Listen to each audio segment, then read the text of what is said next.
Thank you very much. Good morning, everyone.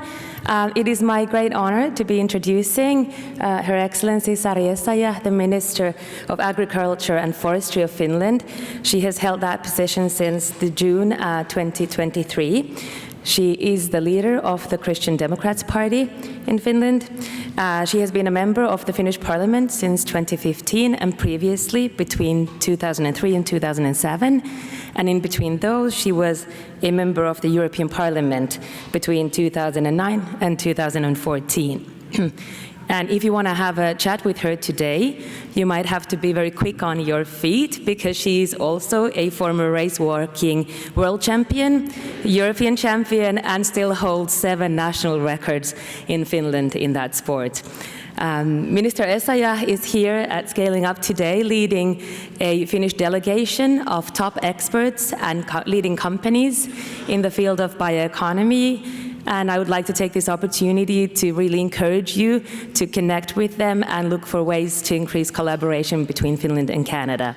But you're here not to listen to me, but to the ministers. So it is my great pleasure to ask Her Excellency Minister Essayah to take the floor.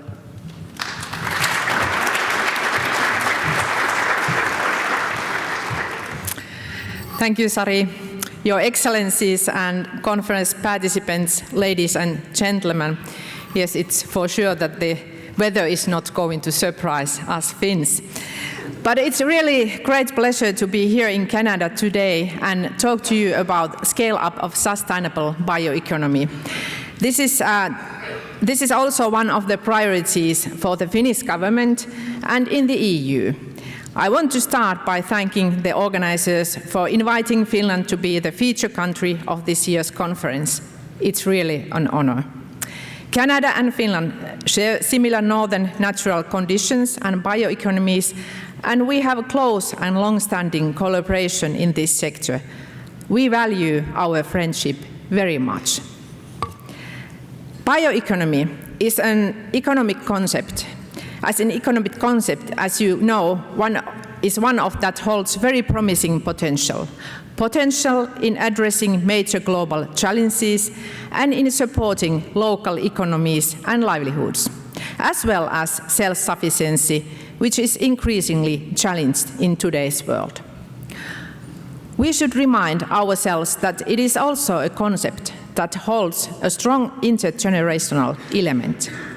The young must be able to believe in sustainable development that bioeconomy will always be part of. That should be one of our priorities. I would like to start by saying a few words about the significance of this sector to Finland and our national bioeconomy strategy, followed by some remarks on issues that we consider crucial for this sector's scale up. I will conclude with a few words on the EU and the international context for bioeconomy.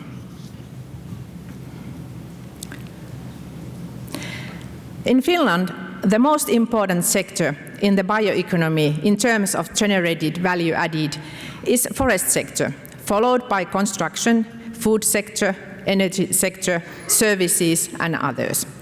Forest sector alone is 1/3 of the total value added of the Finnish bioeconomy. This is why bioeconomy discussion in Finland tends to be dominated by forest issues. That's also why I will take most of my examples from this sector.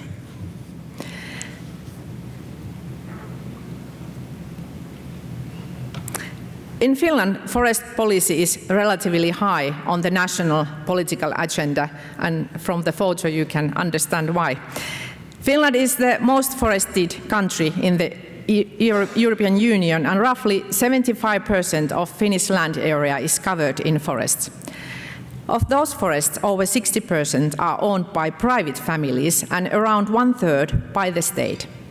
Over 10% of our citizens are forest owners. I would say that many of us who are here are also forest owners. Most of the forests are in commercial use, while around 30% of forested lands are protected. Roughly 16% of Finnish export products are from the forestry sector. Although forest-based income is not as significant to local families as it used to be, it remains important, especially in rural areas.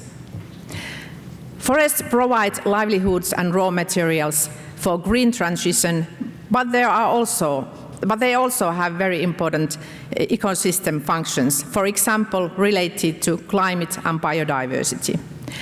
The trend is towards more demands for the resource.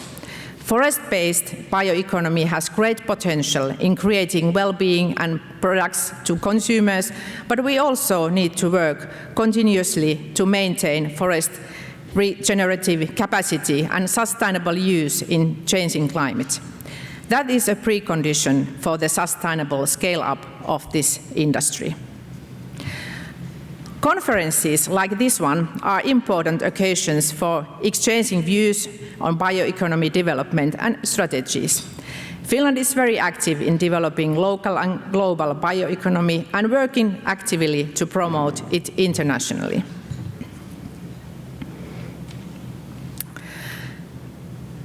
Finland has a national bioeconomy strategy since 2014. The latest update outlines a vision sustainably towards higher value added. It changes the focus from the previous strategy from increasing the use of biomass to creating more value from the bioeconomy. In other words, creating more from less, which I believe is also a very relevant viewpoint for today's discussions. Finland's vision is to double the value added of the bioeconomy by 2035. The focus of our national bioeconomy strategy on creating more from less comes from the realization that sufficiency of sustainable biomass is definitely one global challenge that we all need to address. According to a report by the UNEP from this year, over the past 50 years, material use has surged with a further 60% increase expected by 2060. This necessitates a shift towards sustainable use of the resource. Absolutely, extraction of biomass has nearly doubled. As the demand for all raw materials is on the rise, we need to be more resource efficient and develop new methods to use the biomass sustainably. For example, biotechnology and its innovations build solutions for more resource-efficient use of biomass-based raw materials, as well as their side streams and byproducts. Even though the forest sector is the biggest sector in the bioeconomy for us, we have realized that the sectors of bioeconomy are very connected, and this connectivity is on the rise. It follows that bioeconomy policies should be enabling for several circumstances and material streams. For example, the food sector is strongly linked to the forest industry and forest sector through food and beverage packaging and food binders made of pulp. In addition, the forest industry can offer side streams to agriculture for fertilizers or energy production while reducing waste and improving the use of resources. We do not yet know what bioeconomy is capable of. Research and innovations are very important. We have recognized in Finland that company-led joint research initiatives play a big role in upscaling of bioeconomy. Simultaneously, investments are needed in shared research and technology infrastructures and testing environments. Global networks are also important. I would like to highlight some aspects that I believe are central for creating the policy landscape that supports successful scale-up of bioeconomy.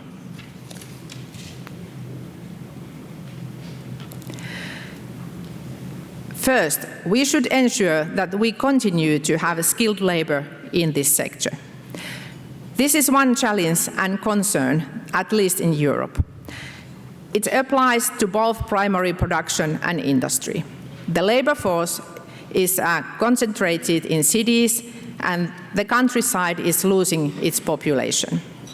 One partial solution to this is probably automatization and robotics in primary production and industry, but we need to pay more attention to making this sector attractive to the young. Second, successful scaling up of businesses requires high-quality research and decision-making based on science. Bioeconomy is at different stages in different countries. What we all share is the need to continue investing in research and development.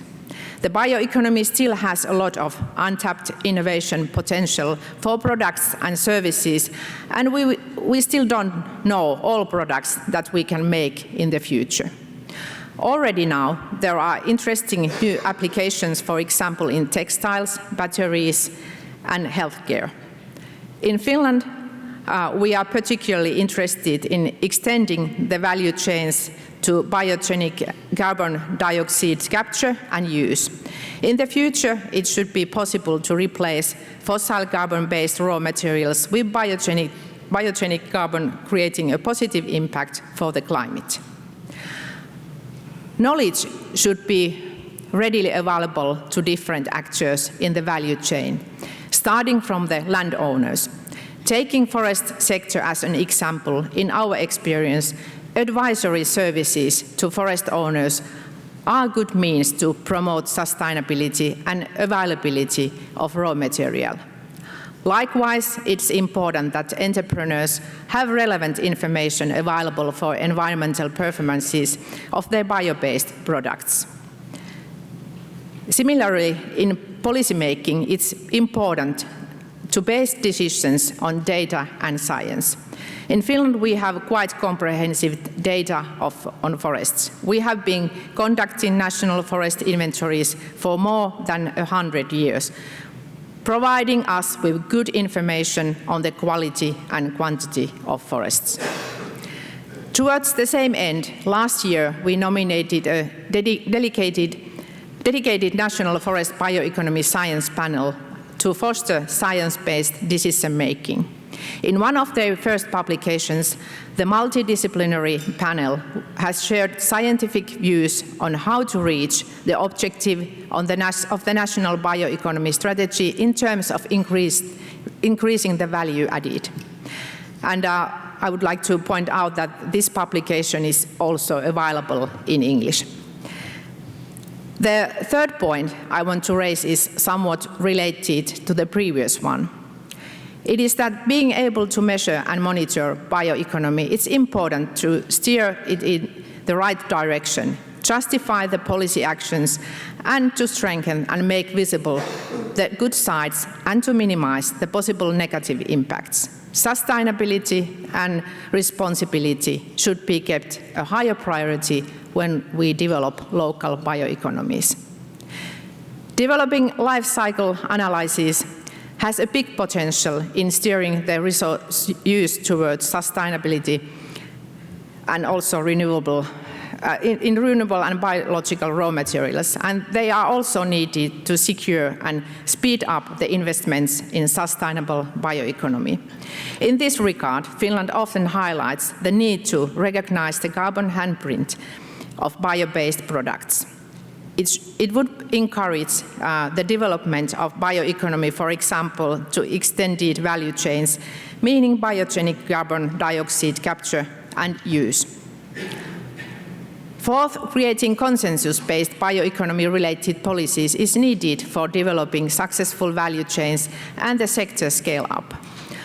Farmers, forest managers and owners, individuals and groups, including the indigenous people and the young who are linked to bioeconomy, need to have channels to express their views and contribute to realizing the mutual set objectives for use of natural resources. There is a need to develop spaces for long-term engagement inside and outside of government. Such spaces also help to create the shared vision and story around the bioeconomy, which is important to stimulate the demand for products that originate from this sector. Our understanding is that it is prerequisite for successful natural resources and bioeconomy policies that several administrative branches are included in policy preparation. Fifth and last, the role of regions is in developing their local bioeconomies based on their own resources and strengths should be recognized and also supported. The Finnish bioeconomy strategy recognizes the importance of regional bioeconomies in strategy implementation. Good logistic and infrastructure, clean energy and cross-sectoral synergies, including industrial parks, are some of the things needed to create the right business environment for new enterprises and to scale up existing solutions. When regions have the vision of what is best direction in their context, they have better capacity to create cross-sectoral synergies which are enabling for businesses to thrive and innovate. In this context, I would like to highlight also the role of existing companies as platform for further developing bioeconomy.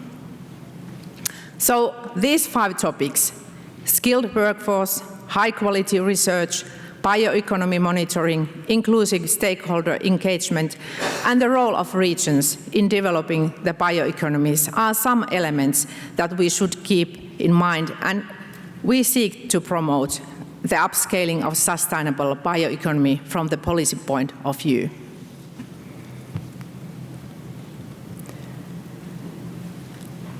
So it has been a pleasure to notice that bioeconomy is increasingly being recognized globally as a promising sector of the future.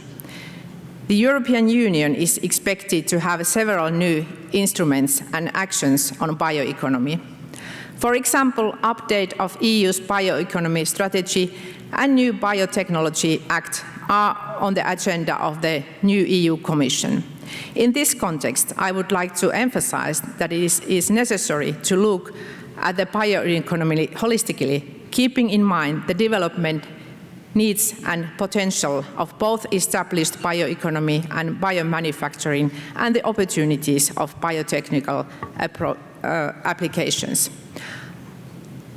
On a global level, the G20 is one platform that has recently adopted high-level principles for bioeconomy under the Brazilian presidency. FAO is also doing important work in this sector. In Finland, we are very keen to collaborate with our partners in developing the bioeconomy. We all need to scale up the bioeconomy as a sustainable alternative to the fossil fuel-dependent economic model, and bilateral and multilateral cooperation is the best way to take the new ideas forward. So, ladies and gentlemen, it's my pleasure to be here and discuss these topics further with you during this panel session and later on. So thank you very much.